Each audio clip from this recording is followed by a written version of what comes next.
Hello people, Mark here from Asia Unveiled. So this one, yeah, this is part 8 of my story. We're getting to the end of this one now. I think two more left after this one, maybe 3, but yeah, I'm gonna try and do 2. So yeah, part 8, basically my time inside a Thai prison. Spent most of my time in Lopburi prison. Yeah, we're gonna get into that today. Get into part 8 about the prison. Part 9 is gonna be about the immigration detention centre, and then part 10 is just gonna be a recap of the whole thing. So for people that haven't seen the other videos and want to know how I got to this point, well, basically I went out to Thailand, sort of met someone out there, ended up moving out there full time, starting a business in the say greeneries industries, and yeah, ended up breaking up with my partner, losing the business, going broke, going homeless in Phuket, made my way down to Bangkok. Everything that happened there, took drivers, Chumpon, lady who helped me down there, and handed myself into the immigration detention centre, spending my first couple nights there and getting to court. And now we're at the point where we left court, we were in the prison bus, and now I'm on the way to a Thai prison, the one place I never wanted to end up in, but it's the only way I can get home. So yeah, I've sort of got to do it. So I'll take you back to just leaving the court now. So I've come out of court. I've been told basically I've got to do a couple of weeks in a Thai prison. Yeah, it's not a long time compared to other people who have sort of done time in there and sort of put it on the internet, but obviously mine's a whole story, not just the prison. It's just how it ended. It's still not nice for one day, let alone 2 weeks. But obviously you got people out there that have done years in that place, and I'll take my hat off to anyone that's done time in a foreign prison, whether it's Thailand or somewhere else. So yeah, it does take a certain type of person to survive a place like that. So yeah, we'll take back to the court. Basically, I've left the court now. I'm in the prison bus, handcuffed myself. There's another handcuff onto another prisoner, a Thai man, next to me. There's about 3-4 other Thais on the bus as well, and maybe like one from Cambodia or Myanmar. So there's like six of us are all sitting, 2 at the back. I was at the back. There was 2 people at the front, and there was another middle seat. 8 people. And we were on the bus, and guy in front, you can tell he's on something or coming off something, because he's all over the place. Like, he's spitting everywhere, he's like shouting, he's things like this. Like, he's going through something. Do you know what I mean? Whatever it is, he's going through something. So yeah, but he's ended up spitting that, and it's landed on the bloke's shoe next to him. He's gone absolutely nuts. First of all, he just started slapping him, and then the bloke spat at him again. And yeah, they're just full on fighting in the back of this bus, and everyone else just standing there laughing. Obviously, I'm trying to fit in, so I'm sort of sitting there laughing and everything else. But I'm deep down thinking, fucking hell, I've been in this bus 5 minutes, and this is already happening. I haven't even got to the prison yet. And just over yeah, to be honest, I'd probably give him a little jab if he spat on my foot. But yeah, this is now just adding to that extra sort of anxiety that I've got at that point going in there. So that's sort of happened. The guards ain't breaking it up. There's 2 guards sitting in the back. They're just sitting there like basically just letting it happen, sort of laughing and that as well. And then eventually it gets stopped as we're entering into Bangkok remand prison. So we've gone in there, got off the bus. Got our handcuffs took off once we was in the actual prison. The handcuffs had been took off. We've all been strip searched. All standing there in a line. All just completely stripped, squat up and down. They're flashlights, they're looking everywhere. I mean, it's not like a strip search you get when you go to Elmley or go to a little UK prison. It's nothing like that. So it's actually like they're inches away from basically seeing what you have for breakfast. So yeah, it's a bit mad. You're just standing there completely naked, and you're just standing there sort of cutting yourself, like waiting for what happens next. And they prolong this sort of time just to again sort of make you a bit less degraded. Do you know what I mean? It's all about power. It's all about show of power. Prison. It doesn't matter where you're in. It's show you straight away who's in control and who's not. And yeah, so they do little things like that. So after that, we've got dressed. I'm still in my own clothes. I've got my rucksack with me at this point. At that point, 2 prisoners got took off, got obviously took into the remand prison, and then another 4 come in, sit with us. We're now sitting out. The Bangkok remand prison's got like an outdoor bit. We're sitting there now, and they've come with just these massive buckets of rice and basically vegetable soup with a little bit of chicken in it. And yeah, we've basically all been told like eat something. So I'm sitting there having my first Thai prison meal, and yeah, it just tastes absolutely nothing. There's no flavour or anything in there. It's literally just what you need. It's rice for your carbs and soup and vegetables. You know what I mean? You might be lucky and get a couple of little spoonfuls with a bit of chicken in it, but it's quite rare you do. It's not all the time. I think obviously most of the people probably take it out for themselves. So yeah, we've sat there eating after it's gone, washed our hands and everything like that, and then we're back on the bus now, and then it's about half an hour, 45 minutes waiting on this bus to Lopburi prison. And yeah, basically gone in there, and you go in sort of through the gates. You drive in. We've got off, and there's like all these benches. Sort of you're outside the prison. You've got the women's prison next year, and then you've got the men's one there on the other side. And so we're all sitting there now. We're on the benches, basically waiting for our names to be called. Everyone's getting called out one by one. At that point, you go there, you do your fingerprints like the old-fashioned way with the black stuff. You put your fingerprints onto the paper. You then stand there with your picture, and yeah, just take your photo with your name and your number and everything on it. You're then given, it's like blue shorts. You can see it in the thumbnail. I'll try and I'll put the actual picture in, but it's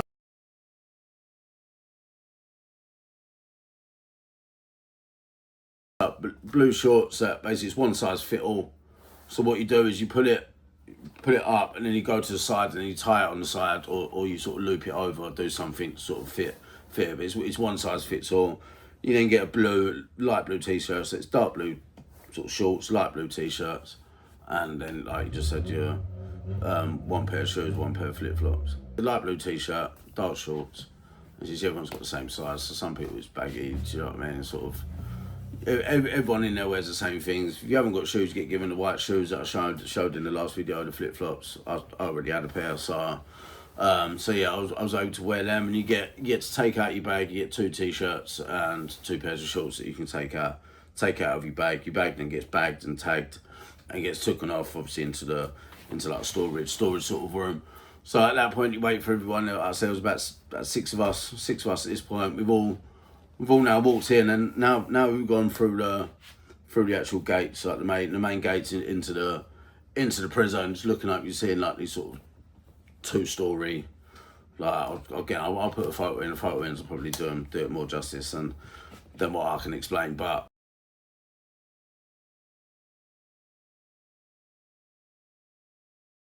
yeah, it's like two floors basically, and then you've got an outdoor bit. I'm here. The house block was, say if I'm walking in, the gates behind me, the housing bit was here on the right hand side. There was another one over there. So I've gone in now. We're on that big square thing by the office where the officers would sit, and you could see all the cameras and everything, CCTV they had, and that's basically where they'd stay. Again, now we're all in a line, and we're all putting our stuff down. We get given our blankets and things like that. It was 2 blankets we got given. Put them down there. We stand there, and then, again we're now strip searched in front of 300-400 people, all just standing there. You got everyone shouting out the windows. Obviously, I can understand a bit of Thai. I can speak a bit of Pigeon Thai, but some of it I don't understand. But obviously, when I'm hearing Falang and things like this, I'm the only Falang standing there. So you start to worry, and you start to think back to things that you've seen and heard and things like that. And yeah, I was absolutely shit myself at this point. Do you know what I mean? I'm sort of standing there bollock naked in front of 300 Thais, and all I'm thinking about is what I've heard online before coming here. And I'm trying to put on a brave face, like you have to. Do you know what I mean? Place like that, you have to do it. It's the same with English prisons. When I went to English prison, I wasn't happy to be there. Do you know what I mean? So you have to put on a brave face when you walk in. You can't show that that bit of weakness, because at the end of the day, there's hundreds of people that would then prey on it. So yeah, I'm keeping a stone face. You know what I mean? I've got my top off, things like this. Standing there basically fully naked. Again, they've come around, searched us all, everything out. We've done the squats again, and then we were told to get in our uniforms. So we put on the blue shorts, a blue top. Standing there, we get took round into the unit to the right hand side of me. So we got took round there. So yeah, we got took round to the right hand side, and we was went up to the second floor at the top, and it's basically an induction room. So it's like you got to stay in there. I think they've had this since COVID. It's sort of like a quarantine, so is what they call it. They call it a quarantine room. So basically, you go in there for like 5 days. So first of all, I'm put in there. Very first thing I'm looking around, it's just all Thais or Asians, like mostly Thais. I'm then told who the room leader is. I then go to the room leader, doesn't speak a word of English. He's out sort of trying to talk to me, and I'm like, mate, I don't understand Michael Chow, I don't understand. Like, I'm like, put I need night. Like, I speak Thai a little bit. Like, sort of. And then there was a lady boy in the room, quite an older lady. She's come, and she can speak English. So she's ended up translating. Obviously, they've asked me what I'm there for, things like that. I've just said no, overstay. Blah, blah, blah. Asked me if I've got money. I said no.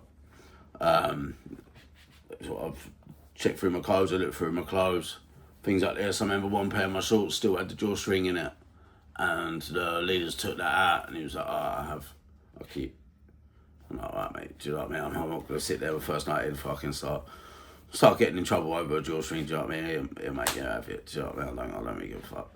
Like, he's then pointing me to where I sleep. He's like, sleep here. And there was another foreign guy, quite older guy. I reckon he was sort of in his 60s.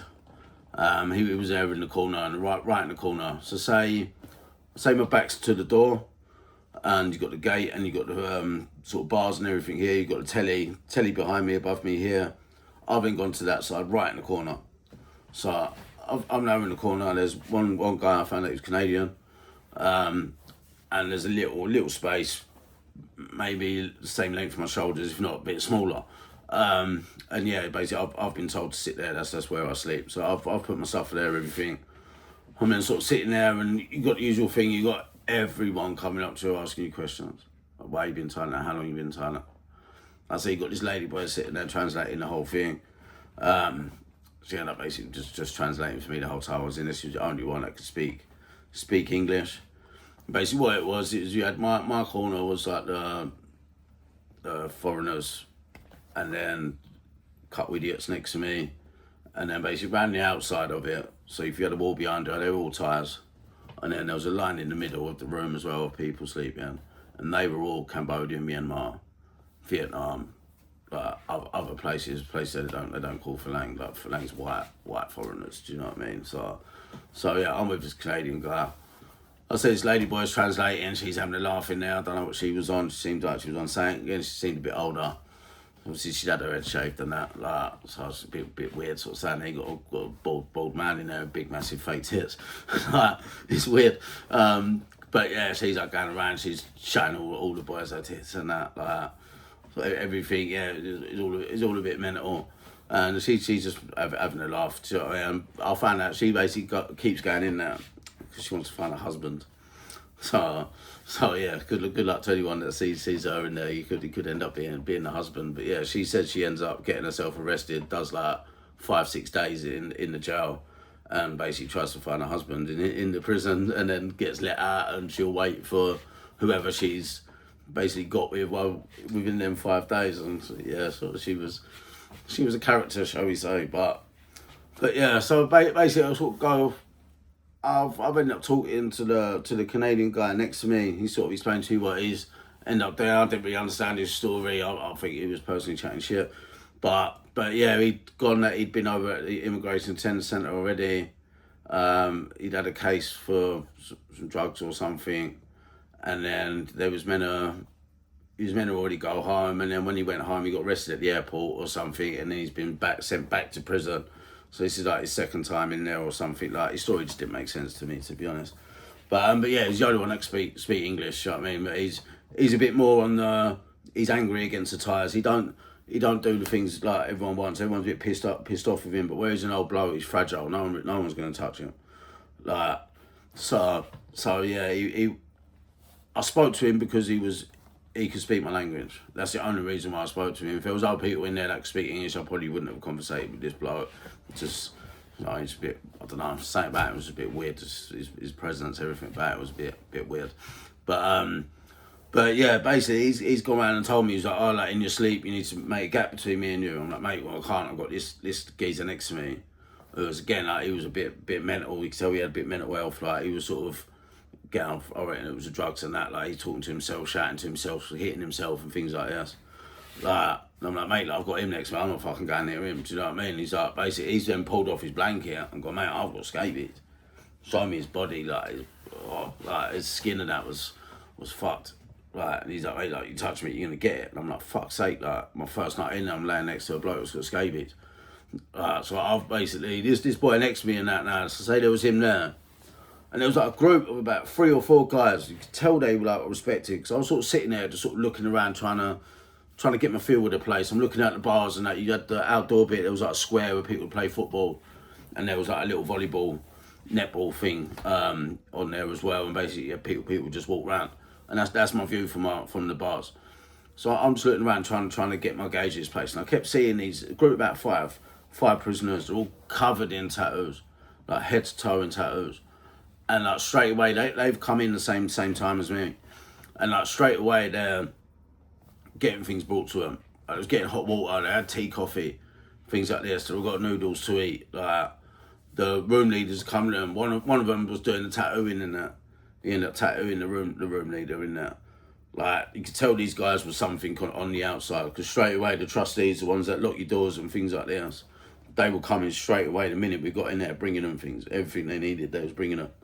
Like I said, I grew about 5 of them, and I've ended up at that point. I've still got my blue top on. So I've took my top off and I'm getting ready to sort of go to bed, and straight away everyone's noticed my tattoos. Like I've got, do you know what I mean? Majority, my front is covered. I've not got many on my arms. I've got a few, and obviously the one on my head, one on my face. So straight away they've noticed the tattoos when I took off, and again that's created now like bit of like a reason for people now coming up to me going, oh, like your tattoos, and these guys, like I said, the one of them that was tattooing, they've like come up to me and brought me like a pack of noodles, and gave them to me, and it was like, oh, like you drink. I was like, yeah, all right, sweet. Like gone and I sat with these guys. Like they could speak very, very small English. I could speak very, very small Thai, but we could still have some sort of conversation. And then yeah, they've given me a hot cup of tea. I'm sitting there eating noodles with them. The TV's come on, and sort of there's music playing, and it was a bit more. I felt a bit more relaxed that night, but I'm still, it's my first night. Do you know what I mean? So I'm sort of sitting there with these guys, having something to eat, and then it's come to the point now that I think it was 9 or 10 o'clock. TV would go off, and it's silence. You're not allowed to talk. You're getting talked, you're getting slapped. So I'm now laying down again. Like I say, I've got the Canadian guy next to me. I've sort of shuffled over, made a bit of room, so I'm not probably like that much of a gap between me and him, which in there is quite rare that you get. And then I said, I've got this other boy next to me. And I said, at this point, everyone's got to be completely silent. Like, I mean, completely silent. And this boy is shouting and things like this, like he's being noisy. The guards all come around banging the bars and everything. Everyone's getting pissed off. So people started slapping him about, sort of gave him a bit of a beating. And then I'm now sitting, I've got my back turned to him. I'm now trying to go to sleep, and he's up, keeps knocking my back and things like this. Like, at the end of the day, it's dog eat dog in there, do you know what I mean? Like, I'm thinking, fuck this, I ain't having this next to me. So I've got up now, I've slapped him. Like, man, I gave him a couple of digs and that, and I was like, don't fucking, like, just don't touch me, do you know what I mean? Like, I want to sleep, don't touch me. And sort of again, like, people sort of thought, like, oh shit, like, I could hear, like, again, like, they're talking, like, oh, Finlay, blah, blah, blah. Like, again, they're sort of thinking, oh shit, like, fair enough. So, I mean, everyone else is giving him a slap in there, so, and he's right next to me.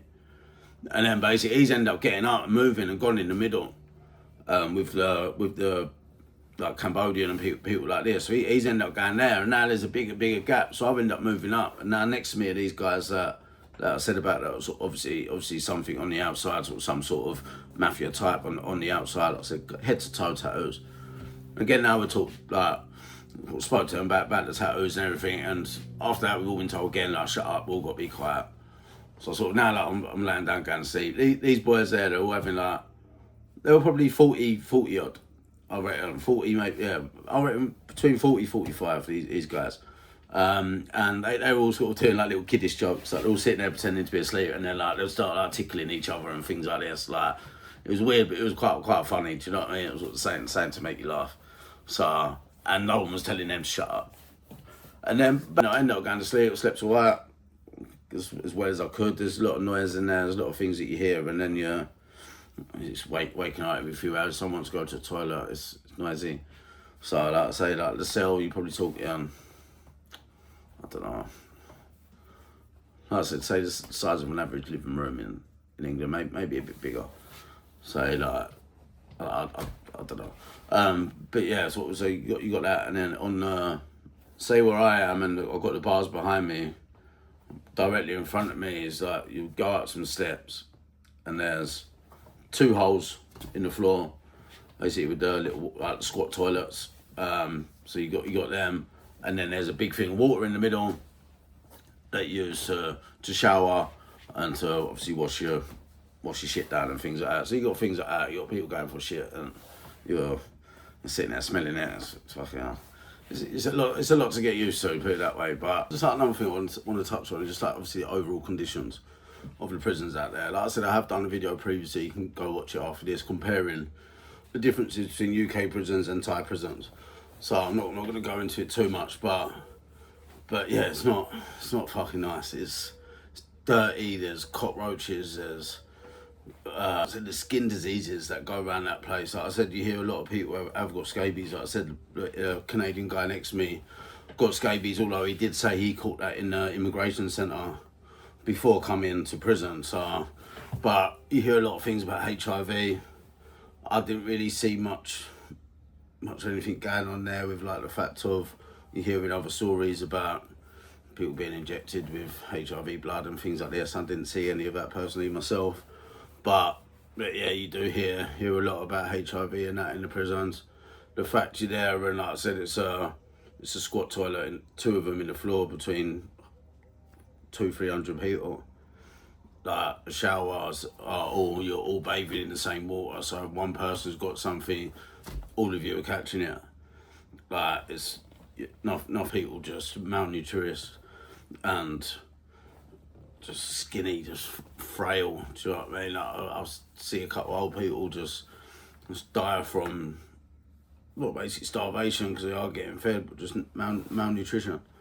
Like, it's not getting things they need. And these people have probably been in these prisons for a long time. I don't know how long they've been in there, but like, they just go to sleep, and some people wouldn't wake up. Like, I saw that a couple of times while I was there. It was just, it's like I said, but yeah, the conditions are horrible. Like I said, you got 300 of you shitting in the same 2 toilets, in the same room that you sleep in. Like I said, for the first 5 days, that's the same room I'm eating in. Same room I'm eating in, we're shitting in. Like, it's disgusting. There's a lot of, again, I'm lucky that I didn't get ill. Do you know what I mean? You see a lot of people in there being sick.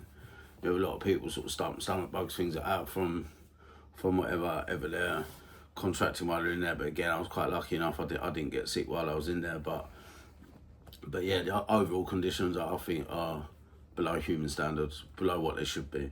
I personally think there should be people going into Thai prisons, seeing the state of them and seeing how it is, and seeing this isn't a humane place for people to be locked up in. Like I said, yeah, I was only there for a couple of weeks, but you got people doing 20, 30 years life in these places, and it's horrible. But at the same time, I suppose that's what keeps people out of prison, is knowing what it's like. It's knowing that you're going to end up in a place like that. People are a lot more scared to go to prison. So yeah, maybe there is a reason for it, but yeah, it's not a nice place. It's dirty. Do you know what I mean? Everyone's, like I said, you're showering, shitting, and eating in the same room. That's all I need to say. It's not a clean place. It's not nice.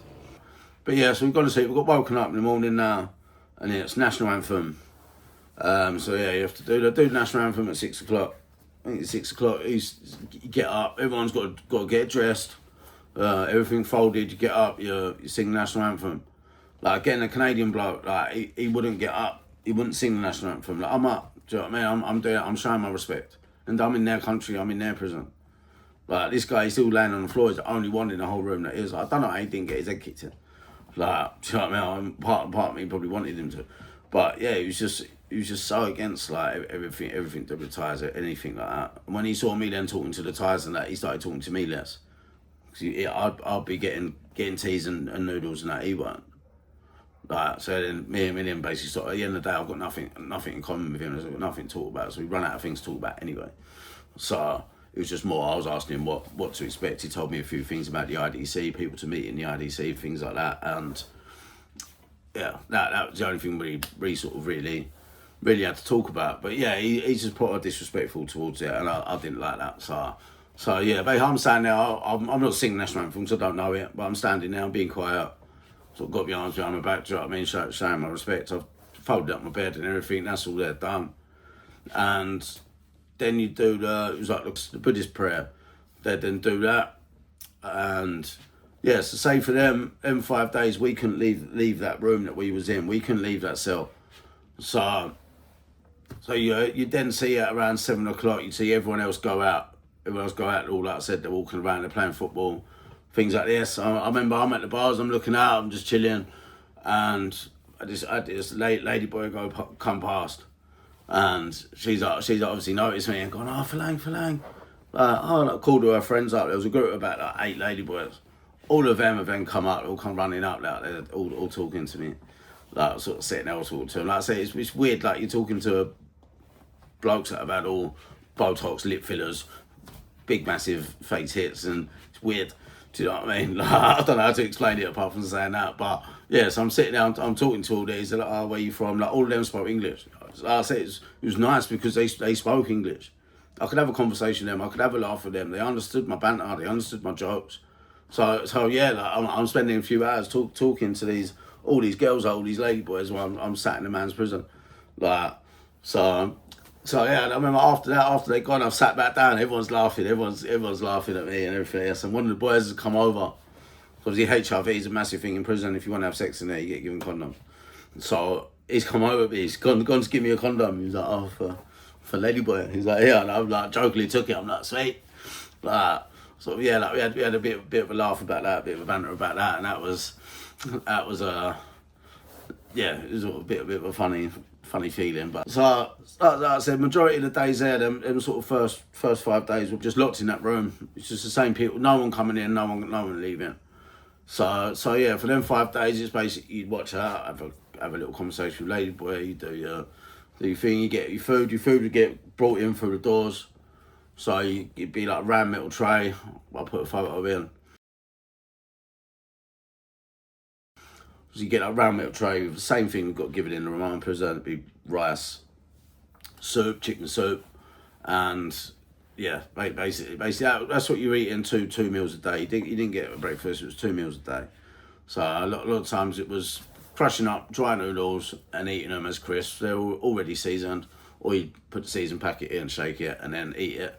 That would be almost like, the main time people get that is if they put a film on the telly, everyone get the noodles out and start eating the noodles and things like this. You could ask for hot water from the kitchens, so you can make hot noodles. But I quite like to. I'm a big crisp guy.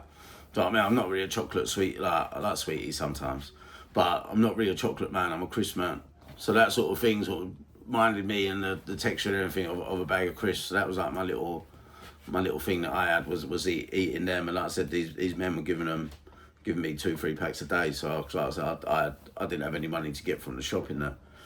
So, but I remember one night, it was my third or fourth night, there was, woken up, some bloke screaming, like screaming the place down. And one of the blokes has come to me and he's like, oh, like him. I don't need to say what happened. I was like, oh fuck. It was like, yeah, like, this went on for a while.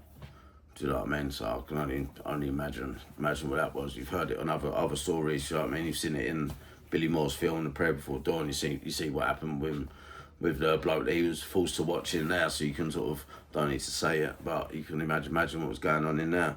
I was lucky never to personally actually see it, but even hearing it was, yeah, it was mental. So yeah, that's the sort of thing you'd hear at night time. Like, there was fights, you know what I mean? Of course there's fights. I'm not going to go into every fight I saw, because they're just standard fights. The main thing it would happen over is, say when you go into the toilet, if you didn't clean the toilet, the room leader would come and fuck you up.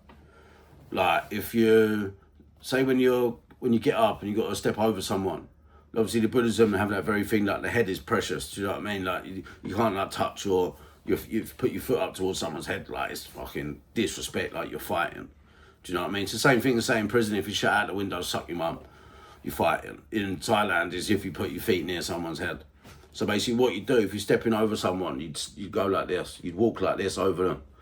Clap. You know what I mean? Every person you're stepping over, because you're having to step over their heads. So you basically sort of bow in and apologising for having to step over them. If you didn't do that, it was fighting straight away. So yeah, I think things like that sort of 2-3 times a day.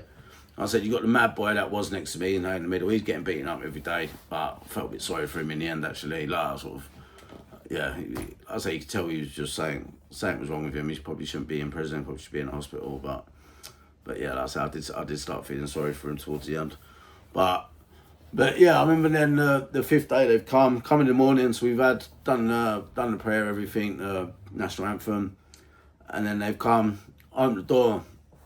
We've all got out now, and now I'm thinking, shit, this is the real bit. So yeah, we've now been took downstairs, put in this room. I remember seeing on the board there was over 300 people. Yeah, I saw on the board there was over 300 prisoners in the room I was going in. Now you walking in, this room's big, like it's a big long room. So I say up back towards my gate, you got the toilets right in the far right top right hand corner. And then in this one, it's almost like you've got an elevated bit, and people sleeping on there on the elevated bit. Then people sleeping underneath them, and then you've got a row of people up against the bars and the thing, and you've got a row in the middle. So I've been quite lucky. Originally, they've come in, the room leaders put me underneath the bit where above it. Again, I'll put in a picture of exactly what it looks like, so you can see for yourself. So you've got the raised bit there, and then I'm sleeping underneath that. And I remember there was no room. Like, there was room for me to lay on my side. I couldn't lay on my back. And I remember the Thai guys that I had spoken to, the ones with tattoos and things like that, and giving me the noodles. They then called me over to them. They all had a bit more space. They've then called me over, and I've gone and sat and with them, and basically the room leaders tried to say, like, no, go over there. They obviously spoke to the room leader, and basically I slept there with them. So I had a bit more room, a bit of a touch. The Canadian guy was over where I was. Again, originally I'd been put next to the Canadian guy again. Like, so they took me away from that. So I didn't really end up speaking to that Canadian guy again before I left. But yeah, I remember sitting there. It was like my first night in there, and so one of them pulled out a cigarette, and he's like, "Oh, do you smoke?" So I hadn't smoked for about a few days, about 5-6 days. But I was like, yeah. And he's like, "Oh, come." Gone over in the toilet bit. I don't know how they made the lighter. I can't tell you how they made the lighter. They did, but yeah, they've made the lighter. It's something they've gone like flint or something, and yeah, they've made the lighter. They've all smoked a cigarette. It gave me mental head rush. But yeah, we're all sitting there, smoking a cigarette, and this Thai guy's come over to me, and basically he's having a go at me for smoking it. You not smoke. Like, you pay smoke. Like this. And then the Thai guys that I was with basically stood up and fucked him up. Like, do you know what I mean? So at that point I'm thinking, sweet, I'm alright, but at the same time I'm starting to think, what do these guys want from me? I've heard things like this. You don't want to take too much in places like this. Same in England. You don't want to take things from people, because they're always going to want something back. Like, so now I'm a bit like, fuck. And yeah, actually, in the end, they didn't want anything from me, which was good. But yeah, so sort of at that now I'm a bit more not at ease, but I'm not as much like sort of, again, like, we're having a laugh every night. The TV's getting played, and then I remember the first day we got let out. So like I said, there's a big square play football and playing football with one of the boys in there, and then you could sort of walk around. Most of the time, you're trying to find shade. It would be you trying to find shade. And again, a lot of the time, there was one lady boy in there. She had like blondish hair down to her hair, had like all her face done, everything. I sort of spoke to her quite a lot. I mean, I sort of ended up talking quite a bit. And yeah, like I said, she would translate for me. If the officers wanted to say something, she would translate. If I was trying to speak to someone who couldn't speak a word of English, she would translate. There was like a group of a couple of them. One of them got out. And I remember when I was talking to them, I was sort of asking, like, oh, what are you here for? And they was basically doing the scamming. They was basically sleeping with foreigners, recording it without them knowing. And then afterwards, basically demanding money, or they'd send this video to their wives, or they'd always make sure they get married men. They'd be like, oh, we're going to send the video of you sleeping with a man in Thailand to your wife, to your family, everything, if you don't pay us. And yeah, this whole group, about 4 or 5 of them, they were all in there for the same thing. All of them got called together. So yeah, they told me that story in there. And yeah, basically all day you just walking around. I saw one big fight during the day, but there wasn't a lot of fights in the time I was there. Like I said, I'm only there a couple of weeks, so things that people have seen maybe in a couple of years I might not have. I say a lot of stupid fights. Like I said, people stepping over each other, things like this. They're a bit scrap, but majority of the time it's people were just walking around, people sitting down. Like there wasn't a lot of big scraps in there. Like I said, there was one massive scrap. There was about 20 people involved, and about 2 or 3 people ended up getting stabbed. And then after that, the guards would come out and they would beat them all. Like you'd see some of them fucked up. Like I remember some boy got found with a knife on him, and he got his hands absolutely smashed to pieces. I remember seeing him the next day. His hands were absolutely fucked, like probably like triple the size of what they should have been. Like all his fingers were mangled. Like it was disgusting. Like so yeah, little things like that you do see. Like I was lucky enough I wasn't involved in anything really.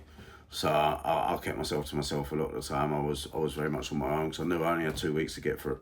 If I had a couple of years, it might have been different. Like I remember there was this Indian guy in there working in the kitchens. He got me a couple of cigarettes, things like that. So he helped me out. He was in there for basically buying Thai gold and taking it back to India and selling it as Indian gold, because obviously Indian gold's worth more. So yeah, he was in there for that. He'd just come out of Bangkok prison, Bangkok Hilton, like the big one.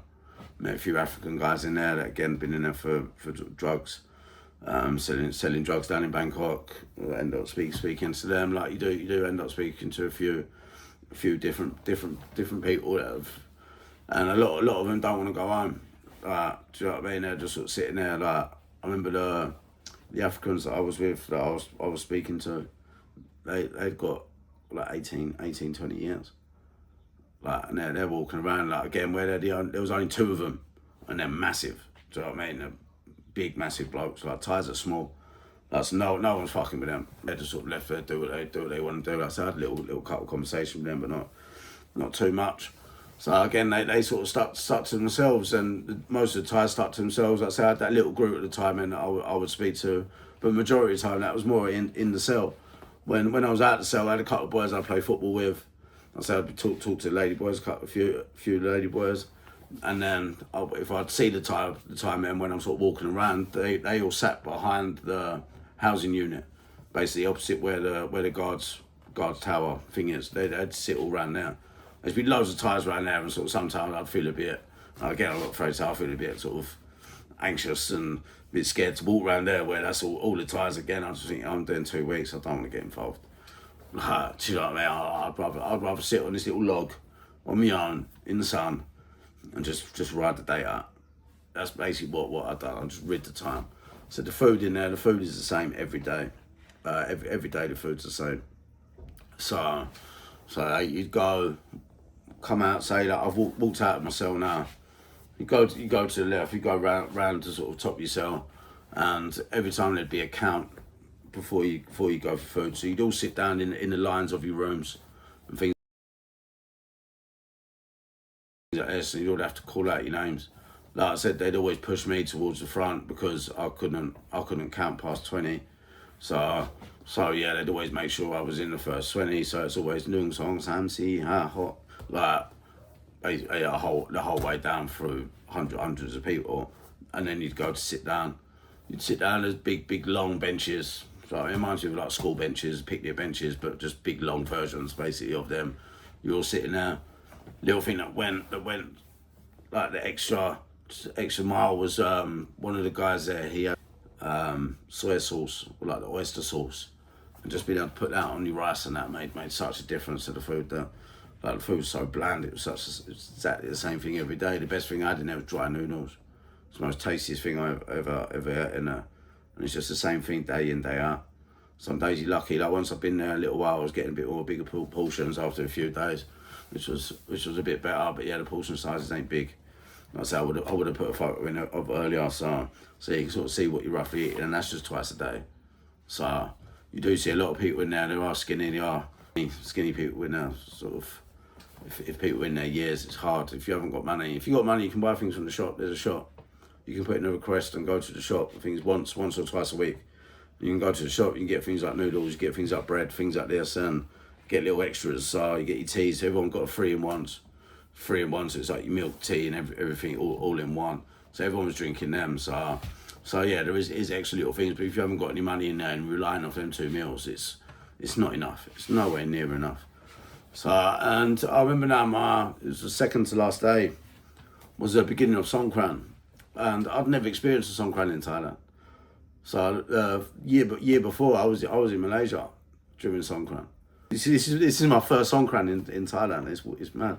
And basically that day we got woken up, done the usual thing, the national anthem, the prayer, the Buddhist prayer, Buddhist chant, whatever you call it, and then all music started playing. Loads of music started playing, and there was all big buckets everywhere. Everyone's just filling up these buckets with water. So you had loads of taps everywhere that you could get water from. It's basically drinking water, and yeah, everyone's filling up these buckets now. You're sitting there, everyone's getting done, just getting everything chucked over them while they're having a beard trim or something. Majority of prisoners did have their head shaved. Luckily, where I was only in there for a short time, I didn't have to do that. So they did say to me, like, "Oh, they offered," but I was able to turn it down. So I was like, "Yeah, no, my beard was down here at that point. It was mental." Everyone's running around now with big buckets of water. You've even got some of the guards from the outside. They were coming in, throwing massive buckets of water. It was all music playing. Everyone's dancing. Got all the lady boys dancing, taking all their top offs and everything. Like I said previously in the thing with Irish Times, it's mental to say that I had such a fun day that day. It was a laugh. Like it was crazy. Like you could hear all the women's prison that was next door. You could hear all them screaming. Obviously they all the same thing. There was music coming from them. Like it was mental. We all got to stay out an extra little that day. They didn't mind about when we went back to the cells about being quiet at 9 o'clock. They weren't really on it that day. They didn't really care. So yeah, everyone's sort of having a big party. We all managed to get a little bit of whiskey in there. Do you know what I mean? So we all had a little drink. So yeah, that day was fun. That was a fun day. And then like I said, that was basically my second to last day. So now to the day I'm going home, and I got woken up in the morning. There's a tannoy thing that they use, and they've called everyone's name out that's getting out that day, or that's going to court or something. That's basically has to be leaving the prison. And at this point, I'd already come out of my cell, and obviously the cell doors get locked every time you leave. And yeah, basically my cell's locked, all my stuff's in there, like my clothes and everything. I'm thinking, fuck's sake, like. And obviously at that point, they're the only clothes I've really got. So yeah, I'm standing there. I've gone to one of the trustees. I'm like, I need my clothes. Gone in and grabbed my clothes, and that's when everyone's realised that I'm going home. And but everyone coming up to me, hugging me, things like this. I remember, like, again, it's one of the reasons why I felt bad for that boy in the end. So I remember he come running up to me, like, shaking my hand, going, like, good, like, hugging me and all this. So I was like, oh, like, you're all right, actually, do you know what I mean? You ain't too bad, just get some help. And yeah, I had, like, the Thai guys that I was with, they were coming up to me, like, oh, home time? I'm like, yeah, nearly. Like, I knew I still had the IDC to go after this, but I was like, yeah, nearly. I needed to, like, you know, good. Everyone's happy. Do you know what I mean? I'm not thinking this point's done. I've got through it quite easily compared to a lot of people. Like I said, I've not got a big crazy story of being stabbed in there. I've not got a thing like this, because like I said, my story is much more than the prison. My story is my whole 2 years that I spent in Thailand. This is just a small part of it, the end of it. And yeah, it is an absolute crazy place. It's a thing I say to people, and people are shocked. If I sit there and be like, oh man, I was in Thai prison a year and a half ago. It's mental. Wish I never had to do it, but at the same time, it's probably what I needed at that point. Like I was off the rails. So I was being stupid. So yeah, that type of punishment, that kick in the teeth, that reality call, I probably needed it. So yeah, I remember I've said goodbye now to all these everyone in there. I've given one of the blokes from the Thai guys that I was sort of chilling with. He liked the t-shirt I was wearing at the time. It was like a brown and black striped t-shirt. He liked it, so I've took it off and gave that to him. I was like, yeah, mate, have it. I then put on a different t-shirt. So yeah, that was that sort of little farewell. Then gone to the gate. We've all had our blankets and that, all given them back and everything. We've then gone out, been took out the gate now. And again, we're all sitting there now on these like sort of picnic benches. We've all been given a bit of food. And the people that were just walking straight out, they've just signed their stuff, given their stuff back, and they've gone. They've left. And now it's just me sitting there. I'm the only one sitting there now, obviously waiting for basically, I'm thinking I'm going to the immigration detention centre. And yeah, like everyone's mussing around. Like I said, it's Songkran, second day of Songkran now. So everyone's in there, even that bit I'm in, they're all playing music, they're throwing water over each other. I said, you've got the ladies prison that I can now see, and you've got a couple of ladies got released, and yeah, like everyone's still in that sort of party mode. But I'm just sitting there waiting. I was there for probably about 2-3 hours, and then eventually my sort of transport came. I've signed my paperwork. I've gone basically out of the prison, collected my rucksack on the way. Got in the back of this prison bus. There was another guy on there that they must have got from somewhere else, and he'd had some tobacco. He rolled me a cigarette, gave me a cigarette. I was like, thank you. He was from Cambodia, and he's given me a couple of cigarettes, things like this. And all of a sudden, we pulled up at a police station, and I've been took out of the police van, and yeah, gone into police station now. Got a police officer talking to me. They're talking in Thai. I'm sitting there. I'm like, look, speak English. Like, I'm thinking, what the fuck are you doing? I'm thinking Saint's come back from Phuket. I'm thinking, shit, like one of them has finally gone to the police, and now I'm basically being rearrested again. It's what I'm thinking. I'm thinking, fuck, like, I'm going mental. Like, I'm like, look, like, I don't understand. Speak fucking English. Do you know what I mean? Like, I don't understand. Like, do you know what I mean? Like, someone please tell me what's going on. They took my bag off of me, things like this. They're searching for my bag. They've put the bag on the floor, and then they put me into a police cell. The cells that you get at the police. I'm not shouting at this cell, like, I don't understand. Like, and all this Thai police officers come with his bat and smashed it on the bar and just gone, shut up. I've just, for fuck's sake. I've looked around, there was one guy from Myanmar in there. Couldn't speak any English. He just told me he's up. Sit down. So yeah, now I'm in a police station, a police cell, not knowing what the fuck's going on. And yeah, that's where we're gonna leave this one and continue that on the next one. So yeah, the next one's gonna be the ordeal that I had to deal with all of it. If you've watched my interview on Tyrus Times, you'll sort of know about it a bit. I'm in a cell in a police station, and yeah, I've got to now deal with this for however long and go to the IDC. So that's going to be part 9. Is basically this time in the police station and getting myself to the immigration detention centre, and finally getting on that Thai Airways plane home. So yeah, that's to come. That's to come part 9. So yeah, that's going to be next week. That one I'm gonna post 1 or 2 other videos during this time, and then that's going to come sort of middle of next week. So give me a subscribe if you're looking forward to that one. Got anything you want to ask me, any comments, drop them, give me a like, subscribe. And yeah, we've got, like I said, part 9 coming. We've got 2 other videos coming out in between that, and yeah, I will speak to you soon. Cheers, bye.